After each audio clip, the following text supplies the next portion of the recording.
The man who invented modern medicine told women to shove garlic inside themselves to find out if they were pregnant. His name was Hippocrates. Every doctor on earth still swears an oath in his name. Let's back up. Around 460 BC on the Greek island of Kos, a physician named Hippocrates was doing something genuinely revolutionary. He looked at medicine, which at the time was basically just praying to gods and hoping for the best, and said, "No, we're going to observe. We're going to reason. We're going to treat the body like a system, not a punishment from the heavens." He separated medicine from religion. He built the first intellectual school devoted entirely to the practice of healing. He gave doctors a code of ethics, the Hippocratic Oath, that physicians still recite today, 2,500 years later. The man was, by every reasonable standard, a genius.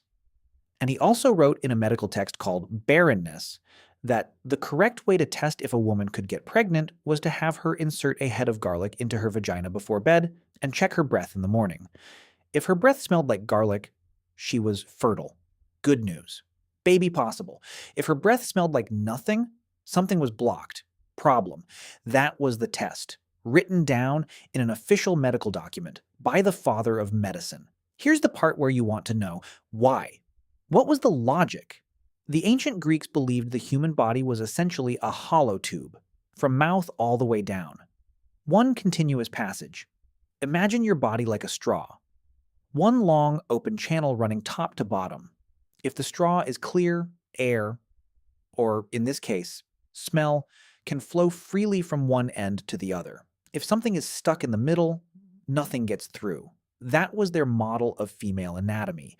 A clear, open body meant fertility. A blocked body meant something was wrong, and pregnancy wasn't possible. So the garlic test wasn't random. It was actually a logical application of their best available theory of how the human body worked.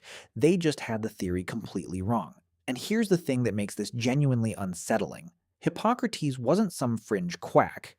This was the most respected physician in the ancient world. Plato mentioned him, his methods outlasted the Roman Empire. His texts were being used in European medical schools well into the 1400s. The garlic pregnancy test survived for over 1,000 years. It wasn't just Greece. Ancient Egyptian papyri describe similar logic. A woman's body as a passage, and various substances inserted to test whether that passage was open or closed.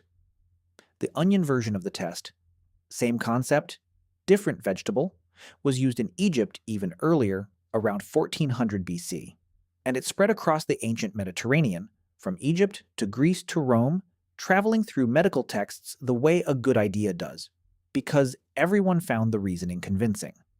Because here's the thing about bad science. It doesn't feel like bad science when you're living inside it. Hippocrates didn't have an MRI. He didn't have a microscope. He didn't have a century of peer-reviewed research on reproductive biology. He had careful observation, intelligent reasoning, and the best anatomical model he could build with the information available to him. The model was wrong.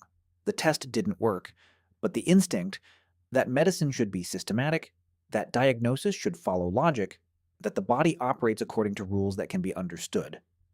That instinct was completely correct. And that instinct is why every doctor today still says his name when they take their oath. Hippocrates invented the framework that eventually led to the pregnancy test you can buy at Walgreens. He just took a very garlicky detour getting there.